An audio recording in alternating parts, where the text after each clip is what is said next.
20 years of excellence in cancer care. Mahatma Gandhi Cancer Hospital and Research Institute, Visakhapatnam. తెలంగాణలో 3 ఎయిర్పోర్ట్ల ప్రతిపాదనలు తెరపైకి వచ్చినాయి.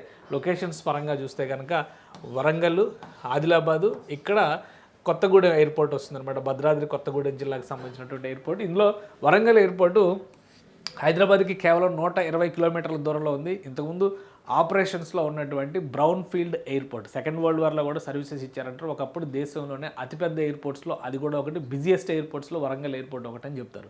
So అదే క్రమంలో ఈ మధ్యకాలంలో మూతపడింది. దాన్ని రివైవ్ చేసేటువంటి ప్రయత్నం జరుగుతుంది. దీనికి క్లియరెన్స్ వచ్చింది. మరొక 950 ఎకరాల ల్యాండ్ని తీసుకుంది already. Airports authority of India కూడా హ్యాండ్ ఓవర్ చేసింది రాష్ట్ర ప్రభుత్వం. సో త్వరలో ఫౌండేషన్ సెరమనీ చేయడానికి రెడీ అవుతుంది. దీనికి సంబంధించి పనులు ప్రారంభించే దిశగా, అంటే దానికి ఫౌండేషన్ వేసి పనులు ప్రారంభించే దిశగా అడుగులు పడుతుంది. ఇక ఆదిలాబాద్లో మిలిటరీ ఎయిర్ స్ట్రిప్ ఒకటి ఉంది. దాన్ని పూర్తి స్థాయి సివిల్ మిలిటరీ ఎయిర్పోర్ట్గా డెవలప్ చేయాలని చెప్పని డిసైడ్ చేశారు. దీనికి కావాల్సినటువంటి ల్యాండ్ ఎక్విజిషన్ కూడా మార్కింగ్ చేశారు.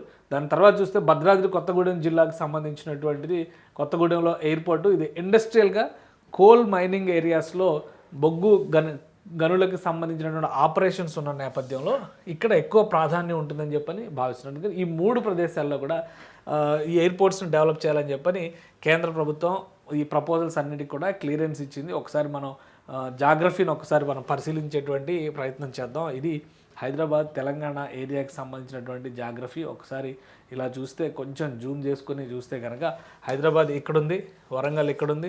ఈ రెండింటికి మధ్య 120 కిలోమీటర్స్ మాత్రమే డిస్టెన్స్ ఉంది. అయినప్పటికీ కూడా ఆపరేషన్స్ పరంగా ముఖ్యమైనటువంటి ప్రదేశం అవుతుందని చెప్పని భావిస్తున్నారు. అలానే ఆదిలాబాద్ ఈ చివర క్వశ్చన్ ఉంది.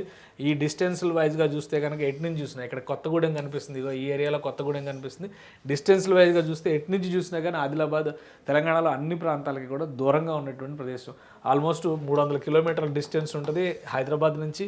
ఇటు కొత్తగూడెంకు చూస్తే కూడా దాదాపు 300 కిలోమీటర్స్ డిస్టెన్స్, అంటే 280, 270, 280 డిస్టెన్స్ వస్తుందన్నమాట. సో ఈ ట్రయాంగిల్ని చూస్తే క్లియర్గా అర్థమవుతుంది మనకి లాంగ్ డిస్టెన్సెస్ అని. అంటే దాదాపు 5 నుంచి 8 గంటల ప్రయాణాలు ఉన్నటువంటి ప్రదేశాలు ఇవి. మధ్యలో మాత్రం వరంగల్ ఎయిర్పోర్ట్ ఉంది. ఇటు నుంచి ఇటు ఒక 160 కిలోమీటర్లు ఉండొచ్చు, ఇక్కడికి 140 కిలోమీటర్లు ఉండొచ్చు.